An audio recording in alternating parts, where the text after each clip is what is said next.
পাহাড়ের রানী দার্জিলিংয়ের কথা মাথায় আসলেই সবার প্রথমে মাথায় আসে পাহাড়ের ঢাল বেয়ে চাষ করা সবুজে ঘেরা দার্জিলিং চা। উত্তরবঙ্গ মানেই প্রাকৃতিক সৌন্দর্যে ভরপুর মন মুগ্ধ করা এক মায়াবী জায়গা, যেখানে পাহাড়, নদী, জঙ্গল থেকে শুরু করে রয়েছে মনমুগ্ধ করা চায়ের বাগান।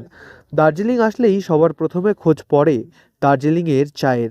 তবে আপনি জানেন কি, সেই দার্জিলিং চা আসল না নকল? বর্তমানে পার্শ্ববর্তী দেশ নেপাল থেকে প্রচুর চা দার্জিলিংয়ে ঢুকছে, যার ফলে স্বাভাবিকভাবেই মান হারাচ্ছে দার্জিলিং চা। তবে কিভাবে চিনবেন এই দার্জিলিং চা সেটি আসল না নকল? তার জন্য আপনাকে জানতে হবে এই দার্জিলিং চায়ের ইতিহাস।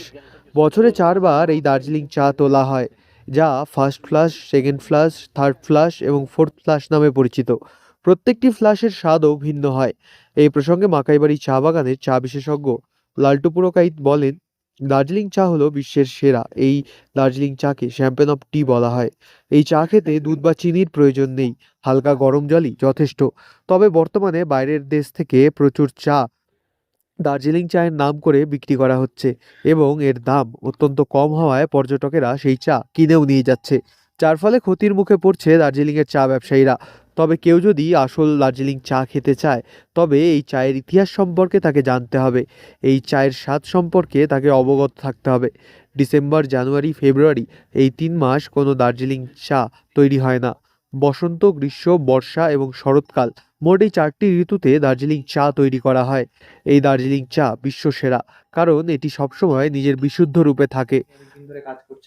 অ্যাকচুয়ালি আমরা যখন কেউ দার্জিলিং এ আসে, ডেফিনেটলি আসে দার্জিলিং টি এর জন্য। দার্জিলিং টি ইজ ওয়ার্ল্ড ফেমাস। কিন্তু আমাদেরকে জানতে হবে দার্জিলিং টি কিসের জন্য ওয়ার্ল্ড ফেমাস। দার্জিলিং টি ওয়ার্ল্ড ফেমাস এর জন্য ও পিওরেস্ট ফর্মে থাকে আফটার ব্ল্যাক টি হবার পর। শুধুমাত্র গরম জল দিয়ে আমরা খেতে পারি। আর তারপরে দার্জিলিং টি এর যে 9 মাস হারভেস্ট হয়, 9 মাসে 4টে সিজন ফেস্ট করে। যেরকম এখন আপনি আছেন, কোনো প্রসেসিং চলছে না। তার কারণ কি? তার কারণ হচ্ছে এখন হাইবরনেশনে আছি আমরা। সো ডিসেম্বর, জানুয়ারি, ফেব্রুয়ারি, উইন্টারে কোনো দার্জিলিং এ চা হয় না। তো এবার আমরা জানতে পারলাম যে দার্জিলিং এ 9 মাস টি হারভেস্ট হয়। সো এই 9 মাসে 4টে সিজন ফেস করি, spring, summer, monsoon and autumn. আর আমরা ওটাকে ফ্লাসিস হিসাবে বিক্রি করি। তার কারণ কি? স্প্রিং, সামার, মনসুন, অটম 4টে তার নিজস্ব একটা গুণ আছে।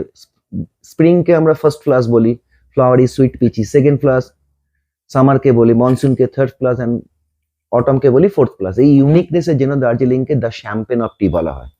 After 200 years baby front of China, ওরা হচ্ছে 4500 বছর ধরে চা বানাচ্ছে, কিন্তু ওদের চাকে শ্যাম্পেন অফ টি বলে না।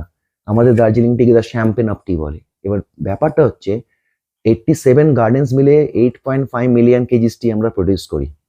আর সারা পৃথিবীতে দার্জিলিং এর এই ইউনিকনেসের জন্য 40 million KGs tea as a Darjeeling tea হিসাবে বিক্রি করে দেওয়া হয়। এই যে ভারী মাত্রায় দার্জিলিং টি যে টু কপি হচ্ছে, তার পিছনের কারণগুলো আমাদের নেভার, সিকিম, চায়না, এরা আমাদের নেপাল, এদের চাগুলোকে দার্জিলিং এর নামে বিক্রি করা আছে। সো আপনাকে ইন্টারেস্ট শো করতে হবে। যেরকম আমরা ফ্রেঞ্চ পারফিউম খুঁজি, সুইস ওয়াচ খুঁজি, ব্র্যান্ডেড শুজ খুঁজি। So why not the best tea in the world? এটা আপনার চাকেই দিয়েছে পুরো ওয়ার্ল্ডের টি কনার্সিয়াস, টি লাভার, টি টেস্টাররা। দার্জিলিং টিকে বলা হয় দ্য শ্যাম্পেন অফ টি, ওর ইউনিকনেসের জন্য। ও পিওরেস্ট ফর্মে থাকে, আর ইচ ফ্লাসে নিজস্ব ক্যারেক্টার আছে। সো নেক্সট টাইম যখন আপনি দার্জিলিং টি কোনো জায়গায় কিনতে যাবেন, তো আপনি ফ্লাসিস হিসাবে ওকে ডিমান্ড করবেন। আপনাকে শিখতে হবে দার্জিলিং টি খাওয়া। যখন আপনি জানবেন যে ফার্স্ট ফ্লাসের কি ক্যারেক্টার, সেকেন্ড ফ্লাস কিরাম খেতে লাগে, থার্ড ফ্লাস কিরাম খেতে লাগে, ফোর্থ ফ্লাস কিরাম খেতে লাগে, তারপরে আপনি ভালো চা কিনতে পারবেন। মোট 87টি চা বাগান এই দার্জিলিং চা তৈরি করে, এবং মোট 8.5 মিলিয়ন চা বাজারে বিক্রির উদ্দেশ্যে আসে। তবে দার্জিলিং চায়ের এই ইউনিকনেসের জন্য সারা বিশ্বে মোট 40 মিলিয়ন চা দার্জিলিং চায়ের নামে বিক্রি হয়। আসল দার্জিলিং চা চিনতে হলে সবার আগে এর ইতিহাস এবং স্বাদ সম্পর্কে আপনাকে জানতে হবে। দার্জিলিং থেকে সুজয় ঘোষের রিপোর্ট, লোকাল 18 বাংলা।